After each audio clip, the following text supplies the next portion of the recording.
Okay, Christy, it looks like we have a really great group here today. So I know that you've prepared some information, but why don't you go ahead and let everybody know what you're hoping to do in your breakout room today? Yeah, I kind of wanted this to just be a discussion, if you guys don't mind. Any questions you have, please ask away. But I was thinking of going into a little more detail, like um, just a little bit more about me, and then kind of go from there if that works. Yeah. Okay.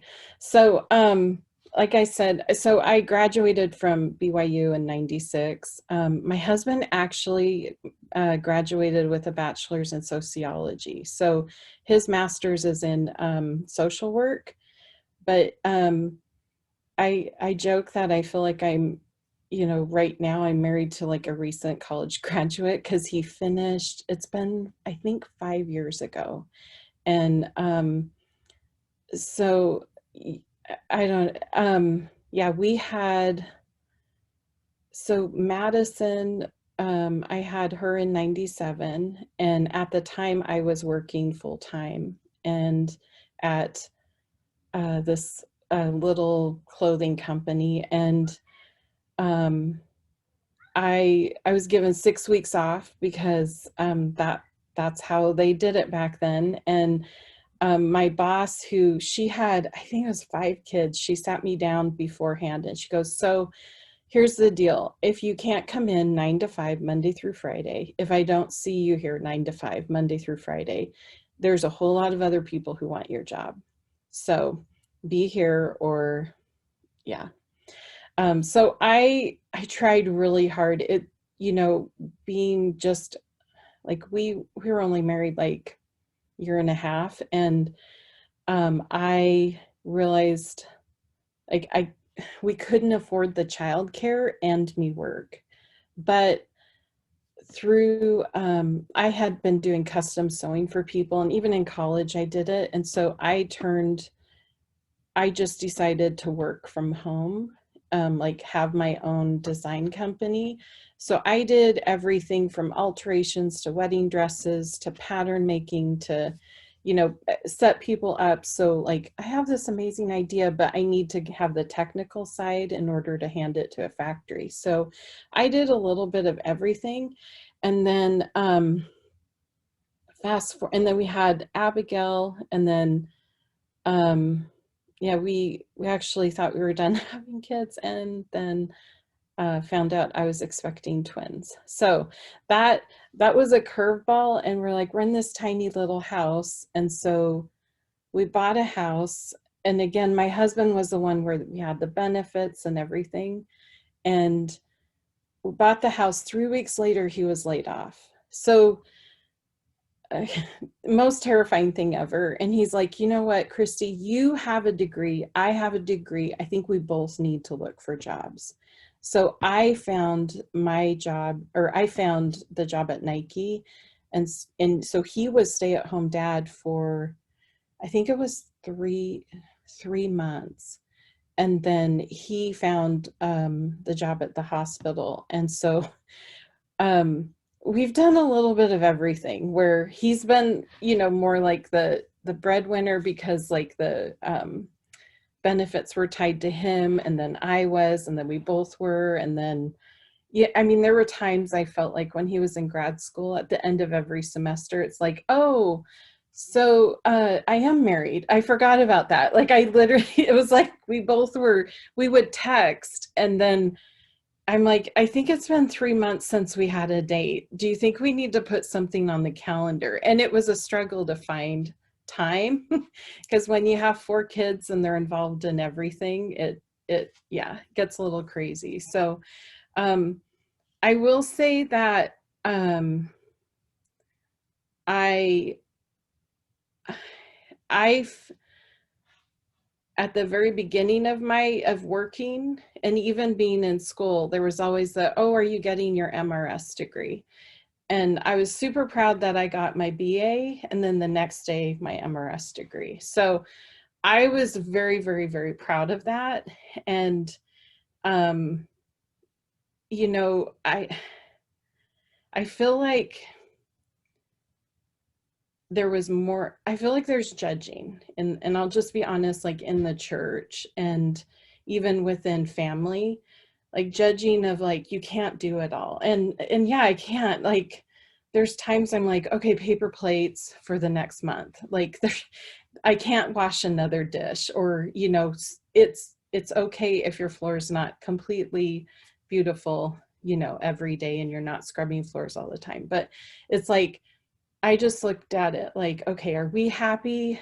Are we, you know, it's like, this is our journey and it's okay. And I will say, like, I've become stronger against, like, I feel like it's just people set in their ways, if that makes sense. And so, yeah, but I will say, just don't listen to that stuff so much. And I, yeah. Yeah. So I'm just curious, do you guys have questions, or, and then, Christy, I have a question. yeah. How did you get your job at Nike? Oh, so I, I tried 2 times. People say you have to temp, and I didn't know that. I was just like, well, I need a job. What are the big companies here in Portland? And I applied there, I applied Columbia, Adidas, like it, just because I'm, you know, fashion design. So I will say, okay, I am not a designer at Nike. I work with designers. So I work on MBA uniforms. So I work with designers who work with teams, and then I work with the factories to make all that happen. So when I applied, um, I didn't know they had computers that would scan and look for keywords. And I didn't know that. I just thought magically there was this big HR department that would hand read my amazing resume. And so I applied for a Tech 2 job, and they were like, you're not qualified. And I'm like, what do you mean I'm not qualified? This is ridiculous. And so I applied for a Tech 1 job. But in the meantime, a friend's like, no, what you need to do is go through the job description, plug all of those things into your resume, into your comments, everything. So I did that. And the recruiter came back and said, so I'm so sorry, you're really overqualified, but we have this 2 position opening up soon. So it took a while, but had the interview, and Nike just moves slower than anything sometimes. And like, you'll interview and then they might say, oh, we have a hiring freeze for 3 months. And then, so it took 3 months for me to find out that I got that job. And then, yeah, so I started as a 2 and then bumped up to senior. And yeah, so it's a process, but computers read your resume basically. And people were surprised that I didn't actually temp. So I don't know. I hope that was helpful. Brianna, I saw you had raised your hand earlier. Do you still have a question? I mean, no, basically, I was mostly just wondering about like what the job search was like, especially with like having kids and having both of you like in need of a job. Like what that process was like, how much time you actually spent like every day. Yeah. And okay, so I feel like me and my husband approach, like for me, I was going to the company websites and doing searches that way, setting up profiles. My husband, so for social work positions, he actually uses Indeed and all LinkedIn, like all those things. And he's had really good luck that way. And a lot of, I will say for him, it's been word of mouth. And okay, I'm just going to put this out there to you guys. As you look for work and as you like start in one position, maybe move to different companies, never burn a bridge. That's like my one bit of advice. It is so small. Like, you know, with what I do, there are people that have burnt bridges and they're not invited back to Nike to work. And even within Nike, I feel like, I mean, there's all these different departments. There's soccer, there's basketball, there's field sports, there's running, there's track, all these things. And if somebody knows you're the worst person in the world to work with, it gets out. And then even within different companies, somebody will know, you're like, oh, you used to work here, and they'll talk to that person like through the interview process, just reach out, and they'll find out, oh, don't hire them. Like they act like they're amazing, but here's how my situation was. So yeah, but it's like, it's a full-time job to find a job. Yeah, definitely. Yeah, and if something's not working, try something different. Yeah, okay, let's see. I see some chatter going on about some other things, and Brianna, and Bailey, who've asked these questions. We have some career services here on campus, and I'll leave some information in the sidebar so that we can start having these conversations too. It looks like Loris Jensen has a question. Yeah, thank you. I just have a question because I know you mentioned how you felt a lot of like pressure or even maybe like judgments from people like within within the church community or maybe other people in the community, or whether it's like family members as well. And I feel like that's just a very like hard thing to combat. And I think there's still a lot of societal pressures as well, or like just like norms that makes it very difficult for a woman to want to like fully pursue their careers or their like educational goals and whatnot. So what would you give like as an advice to kind of try to work through those pressures or judgments that are placed upon women? I would say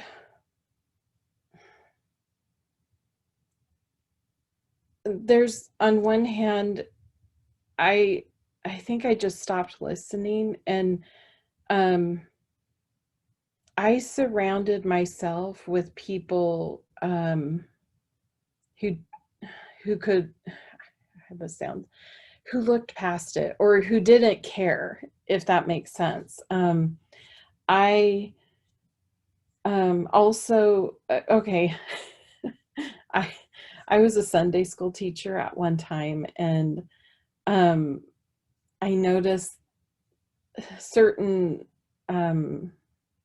things, you know, being brought up about, you know, just that sort of stuff. And for me, I was like, okay, so I don't think we need to go. I mean, I guess I would nip it in the bud. And I also discovered that maybe some friendships weren't going to move forward. And it's kind of hard. And I had a friend that she said there's pre-Nike Christy and post-Nike Christy. And then I jumped in and I said, you know what? There's actually pre-twins Christy and post-twins Christy. There, it's more that. And so just correcting people. And also, it's interesting because through this pandemic, I've really developed very good, close friendships with coworkers. And they also go through these struggles. Like, I mean, I have one coworker, she went through a divorce in the middle of this, or right at the beginning. And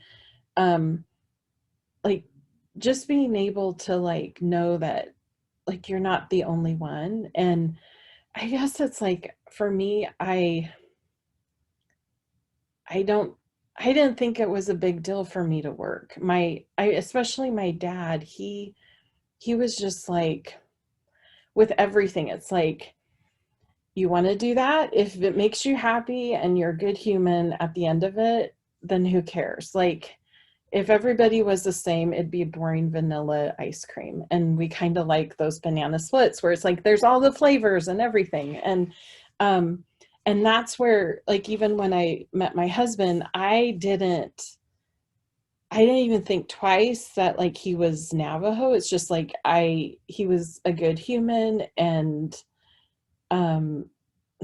yeah, I think it's like, over time, like there's friendships you might have in high school that like didn't even last a year after high school. And it's the same sort of thing because I'm not the same person. And, but it's okay to just speak up. That's just my thought. Like totally fine to just say, I mean, just speak up and just be like, that came across this way. Do you realize how that came across? Because I think we're to a point getting through 2020 where you can't claim ignorance anymore. And so when somebody says things that just are ridiculous, it's okay to just tell them it is. Yeah. Okay. Melinda, I think your hand is raised.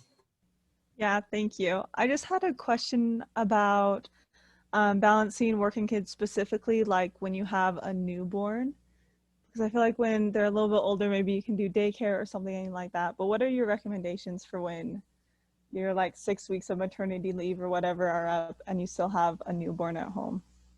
So I think it's a super personal thing. So after 6 weeks, I went back to work after I had my oldest, and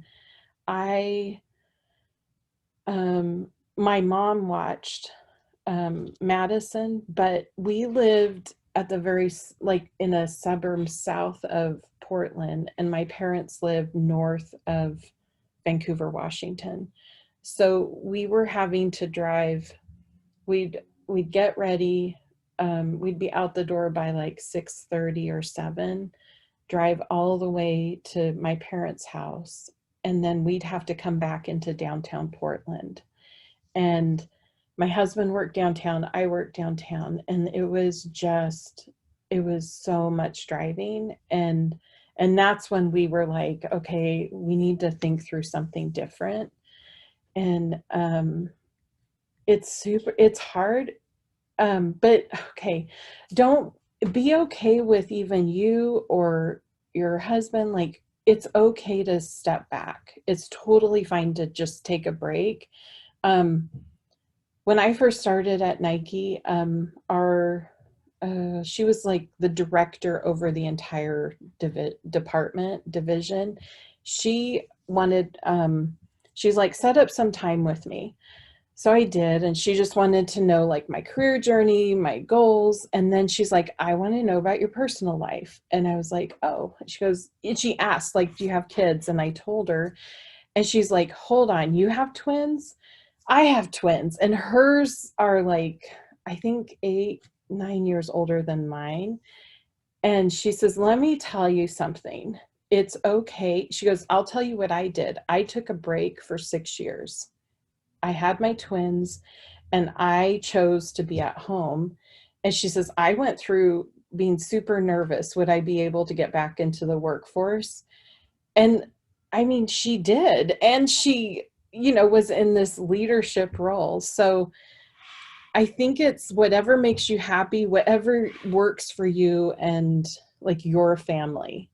And I don't know.